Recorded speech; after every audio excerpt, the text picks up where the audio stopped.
Hello दोस्तों, आप सभी का हमारे चैनल सरकारी नौकरी में स्वागत है। दोस्तों, आज हम इस वीडियो में बात करेंगे 8वें वेतन आयोग के बारे में।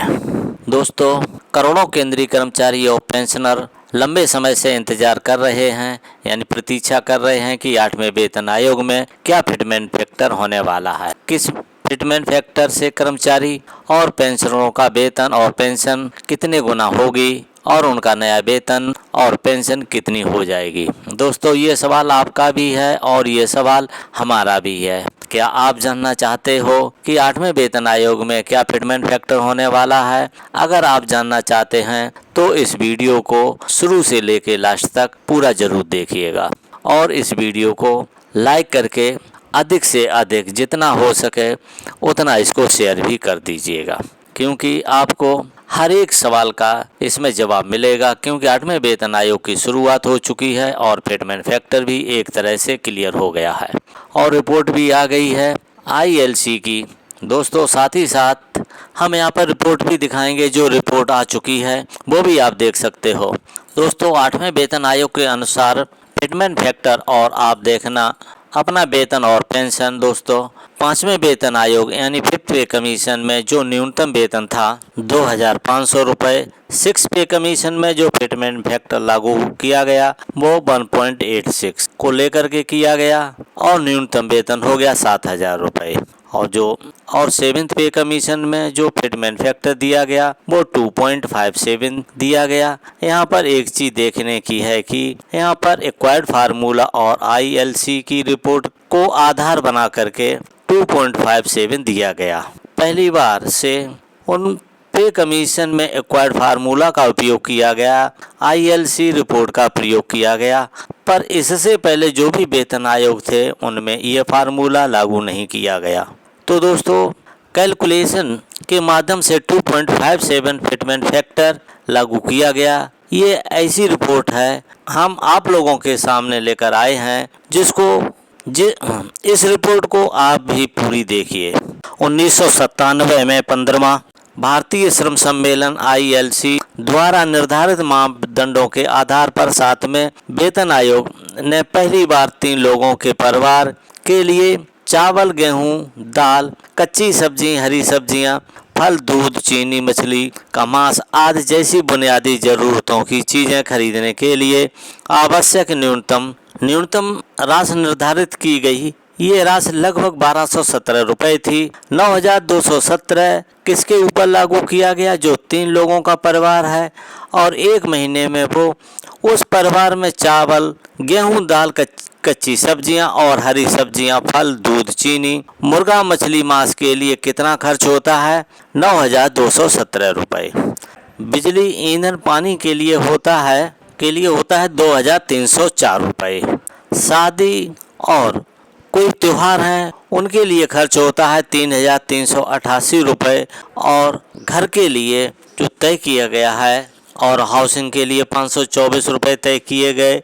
ऊपर के सभी राशियों का योग जो बैठता है, जो सबका जो टोटल बनता है 17,992 रुपये। पे कमीशन में जिस फार्मूले को लागू किया गया है उसमें 7th पे कमीशन में जिस फार्मूले को लागू किया गया इसमें 534 रुपये का 3% स्टेप जोड़ा गया, जो महंगाई भत्ते के लिए था, जिसका 1 जनवरी 2016 को 125% तक बढ़ने का अनुमान था। उपरोक्त सभी राशियों का अंतिम योग यानी लगभग अंतिम योग जो 3 लोगों के परिवार में 1 महीने में जो खर्च होता है, अंतिम योग कितना बैठा था? 17,992 रुपये, जिसको राउंड अप करके 18,000 रुपये किया गया। इस राशि को 7वें वेतन आयोग ने 1 जनवरी 2016 से लागू होने वाले न्यूनतम वेतन के रूप में अनुशासित किया गया। 18,000 रुपये कितना खर्च होता है एक परिवार में? 17,992 रुपये खर्च होता है 1 महीने में। अब 7,000 को 2.57 से मल्टीप्लाई किया गया तो 17,992 रुपये आता है और इसको राउंड फिगर में कर दिया गया जो 18,000 रुपये। अब अच्छी तरह से आप लोग समझ गए होंगे यहाँ तक। अब चलते हैं 8वें वेतन आयोग में फिटमेंट फैक्टर क्या होगा। 8वें वेतन आयोग से पहले हम ILC की रिपोर्ट पर बताएंगे और आप वो रिपोर्ट भी देख भी सकते हैं। तो दोस्तों फिटमेंट फैक्टर क्या रहने वाला है, तो आईएलसी की जो रिपोर्ट है 2023 के अनुसार वो रिपोर्ट ये है कि 3 लोगों के परिवार में एक महीने में 41,000 से ज़्यादा का खर्चा होता है। कितने का खर्चा होता है? 41,000 रुपये से ज़्यादा का खर्च होता है। अब 41,000 रुपये देने के लिए तो क्या फिटमेंट फैक्टर 18,000 का इंटू 2.28 जो ये राशि निकलती है 41,040 रुपये निकलती है। तो 8वें वेतन आयोग का थोड़ा सा क्लियर हो गया फिटमेंट फैक्टर कि 2.28 का फिटमेंट फैक्टर मिलेगा। और ये किस आधार पर मिलेगा? अगर हम इक्वायर्ड फार्मूले को देखते हैं तो आईएलसी की रिपोर्ट को देखते हैं, अगर इन दोनों रिपोर्ट का प्रयोग 8वें वेतन आयोग में किया गया तो फिटमेंट फैक्टर रहेगा 2.28, क्योंकि आईएलसी की रिपोर्ट पहले आ चुकी है 2023 में। अब बात करते हैं क्या 2.28 से कर्मचारियों के जीवन में कोई सुधार होगा, क्योंकि 41,000 सरकार दे रही है, 41,000 उसका एक महीने में खर्च हो जाता है। अब जो परिवार को सिर्फ 3 यूनिट मानी गई हैं, एक कर्मचारी, एक उसकी पत्नी और एक बच्चा, जबकि कर्मचारी के घर में 6 यूनिट होती हैं। कर्मचारी की एक पत्नी, 2 बच्चे और माँ बाप, तो जीवन में सुधार नहीं होगा। कर्मचारियों की अगर यूनिट नहीं बढ़ाई गई तो, क्योंकि अभी तक जो आईएलसी अपनी रिपोर्ट दे रही है, चावल, गेहूं, दाल, कच्ची सब्जियां, हरी सब्जियां, फल, दूध, चीनी, मुर्गा, मछली, मांस का, बिजली, ईंधन, पानी, कपड़ा, दवाई, शादी आदि के लिए सिर्फ 3 व्यक्तियों पर 41,000 रुपये खर्च हुए हैं। अगर उसके अंदर 6 व्यक्ति हैं तो आप इस राशि को और बढ़ा लो। यूनिट बढ़ाना बहुत ज़रूरी है। अगर फिटमेंट फैक्टर ऊपर चाहिए तो ये बिल्कुल क्लियर हो गया है कि 2.28 अब ये सरकार के ऊपर या आयोग के ऊपर है कि यूनिट बढ़ाएंगे या नहीं बढ़ाएंगे।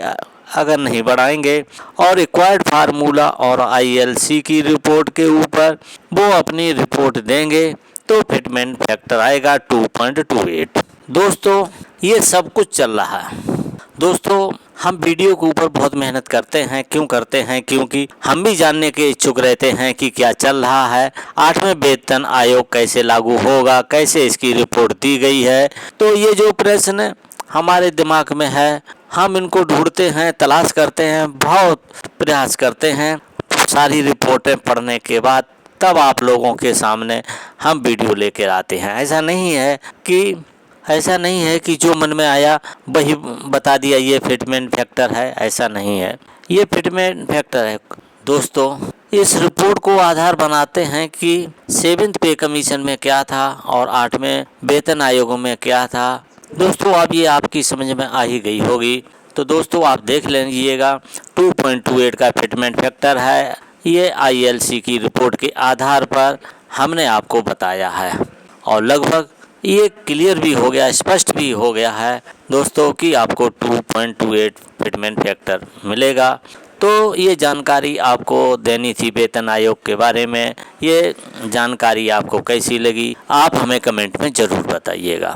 यदि वीडियो आपको अच्छा लगा हो तो लाइक करके जितना हो सके उतना शेयर कर दीजिएगा। जो लोग सर्विस में हैं, नौकरी कर रहे हैं या रिटायर्ड हो गए हैं या नौकरी में आने का प्रयास कर रहे हैं, तैयारी कर रहे हैं, उन लोगों तक शेयर इसको ज़रूर करिएगा।